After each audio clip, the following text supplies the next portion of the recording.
So about 3 years ago, I released a video called Rogue Legacy 2 is finally here. And thank you to all 14 of you, yes, 14, who actually took the time to watch it.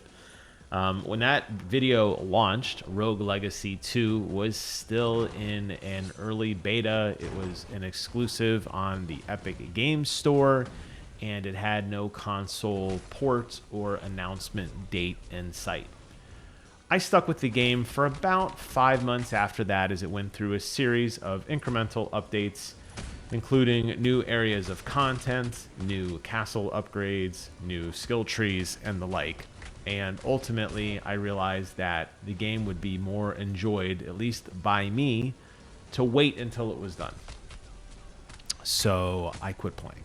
And I kind of moved on because there are so many other great games out there. But I knew one day I would eventually come back to it. And after the game was all completed and done, and I was kind of in the mood for that experience again, I would dive in and play it. And what you're looking at here is now me moving on to the PlayStation 5 version of the game, picking it up on the premium PlayStation streaming service, and enjoying the hell out of it. Now, my save, unfortunately, didn't carry over. It wasn't cross progression, it wasn't cross save, so I had to start from scratch. But because the game had evolved oh so much, I didn't really mind it, and kind of relearning the mechanics and the gameplay seemed natural to do for me. As of now, I have defeated the second boss. I'm about 10 or so hours into the experience, and I think I have enough upgrades to make a solid run at the third boss. And this game, just like all other roguelike games, starts off kind of punishingly difficult, and the more time you invest in it and get a little smarter at the systems, and a little more time that you spend in grinding out your character with a series of passive upgrades, the easier it's going to get. And Rogue Legacy has expanded upon all of those mechanics tenfold since the original game. So if you're like me and one of your first introductions into this amazing kind of experience, these roguelike games, was from the original Rogue Legacy, then you're going to absolutely love what they did with this game in terms of some of the new content and some of the new experience, because I know I am. So this review comes from a place of love and appreciation and excitedness that this is now on the console, that I'm able to play it in HDR, sitting in my super comfy couch in my man cave, as opposed to kind of hunched over my office chair in my gaming computer. I did have to give up some of the ultra-wide goodness, unfortunately, but in exchange, I think I'm treated to a pretty solid experience. Any weird artifacting or bugs or glitches that you are seeing are solely that of my streaming this gameplay to Twitch, and is not indicative of the actual experience, which ran, as far as I could tell, at a completely locked 60 frame per second experience. I never once saw any slowdown or hitching or artifacting so far. There might be some later, but I haven't seen it yet. If you're not familiar to Rogue Legacy and you didn't even play the first one, fear not. You don't necessarily need to know anything about what happened in the first game to enjoy the second game. What you need to understand is that this is a very cartoonish kind of stylized experience that takes you on a adventure through numerous biomes, as you will discover your true purpose and lineage. And I'll be vague in the sense I don't want to give too much away.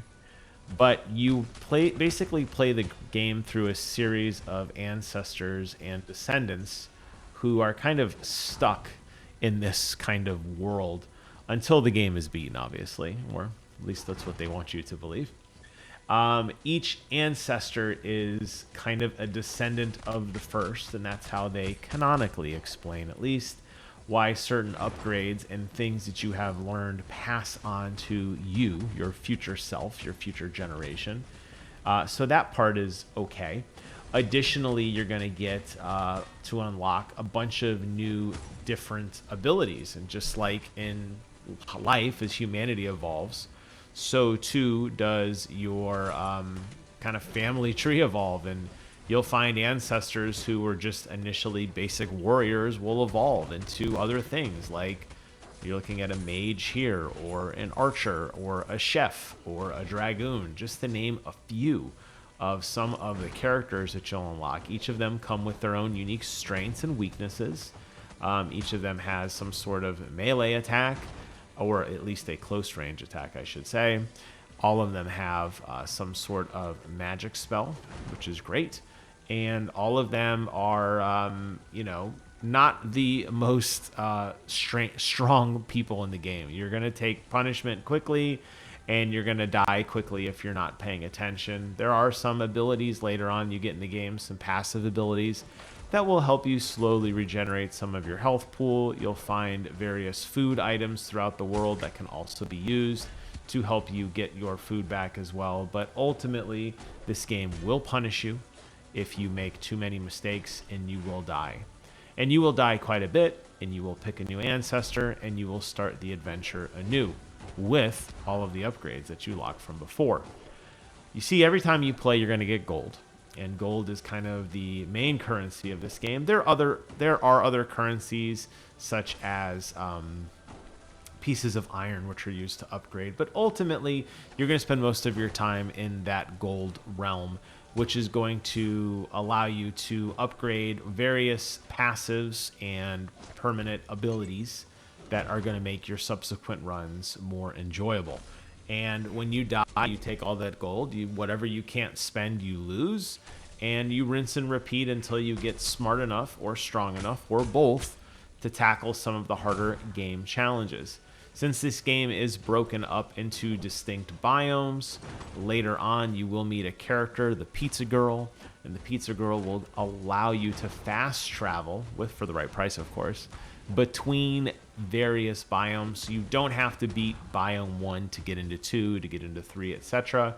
You'll just be able to warp right to the latest place and pick up where you left off. Now, if you want to be a real completionist and kind of go through the entire gambit and level up all of the characters and level up and get the max amount of gold, then yeah, you're probably going to do like a clean run from every single area, and you're going to get a lot of stuff that way. You're going to get a lot of gold, you're going to get a lot of different abilities, and there are a lot of reasons to replay this because there are hidden treasures throughout each map, and because it's procedurally generated, there's a really good chance you're not going to see them all in the first run. So it does pay to run through each area numerous times. You're going to find different blueprints, which are armor pieces that you can unlock that have different trade-offs. And your character does have a carrying capacity.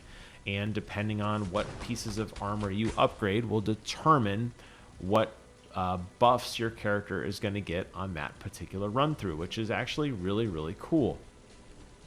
And what I liked about this system is that as you continue to kind of level up your character, and as you continue to unlock new things, you're going to be constantly having to make trade-offs in terms of what kind of run do you want. Do you want to have a character that's got a ton of health but is kind of vanilla, or do you want to take on a little bit harder challenge with a character that has some sort of unique modifier to them, which makes the game harder? Because every ancestor has some quirky perks to them. Sometimes they're things like they're forgetful and they can't see the map at all, or you can't even tell how much health they have, or they exaggerate about the damage numbers they do, or everything is in black and white, or everything is upside down, etc., etc. And all of these have a cash value.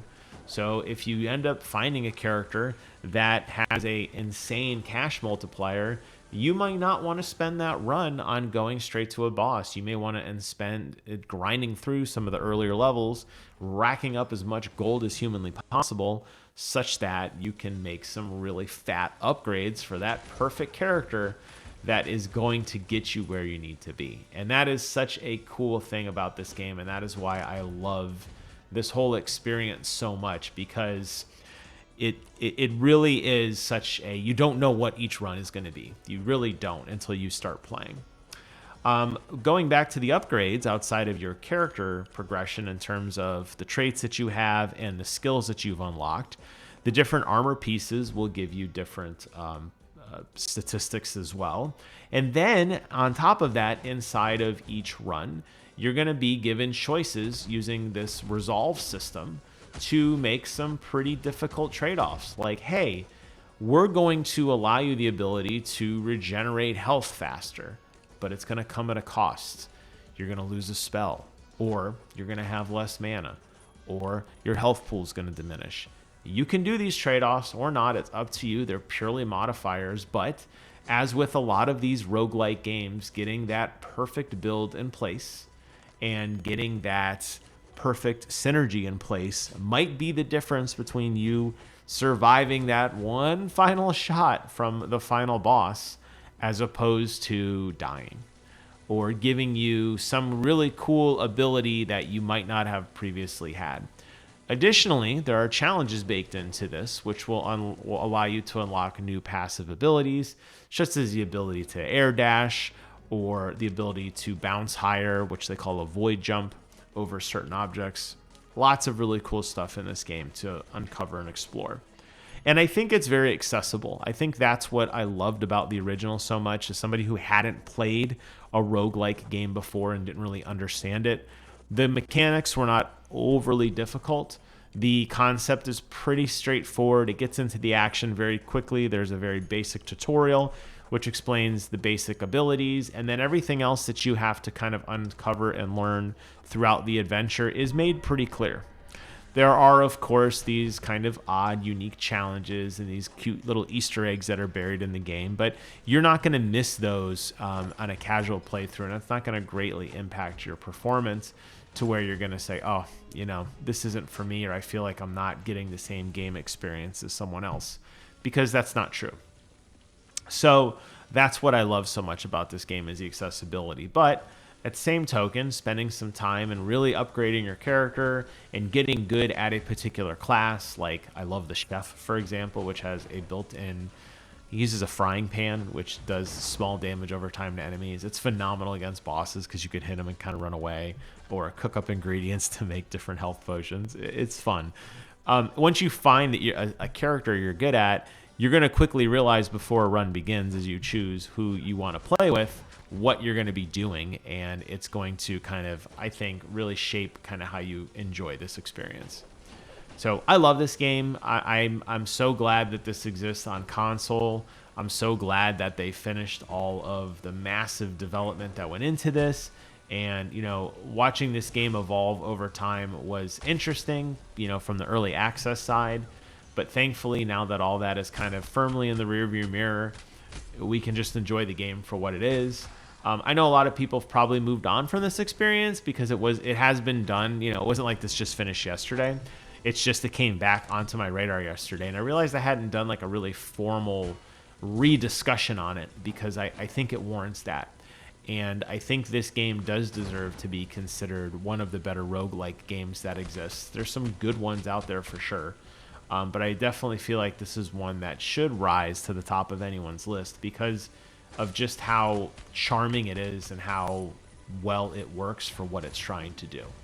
I don't think anything will ever beat a game like Dead Cells. I think Dead Cells is probably, for me, the gold standard when it comes to these experiences. I have logged so many countless hours into Dead Cell runs, even after beating the game numerous times with the latest Castlevania expansion. But there's something that's just a kind of comforting soul food about this experience in particular, where you can put on your favorite music in the background. It's great now with PlayStations. You could stream some music or listen to a podcast or do whatever, and you can just enjoy this experience. And it's just a kind of casual, stress-free experience, except for obviously when you're fighting some of those frustrating bosses until you get the patterns down. Then they're not too bad. But can't say enough good things about this, but wanted to kind of readdress my very ill-fated review from 3 years ago and say, yes, this game is still amazing. Yes, this game is complete. And yes, it's absolutely worth your time. And if you do subscribe to the really juicy PlayStation streaming service, well, you have this game already in your instant library, and I do recommend you check it out. Give the Archer a chance, because I think it's probably one of the hardest classes to master, but the damage output is absolutely astronomically insane, and being able to blast bosses from across the map while you're avoiding all their attacks is pretty badass. But I'll leave that for better players than me. There's a lot of great guides and tutorials that already exist on this game, so if you're new and you're struggling, go check those out. For me, I'm just going to keep playing through it and having so much fun because this is just one of those games that, like I said, is just comfort food.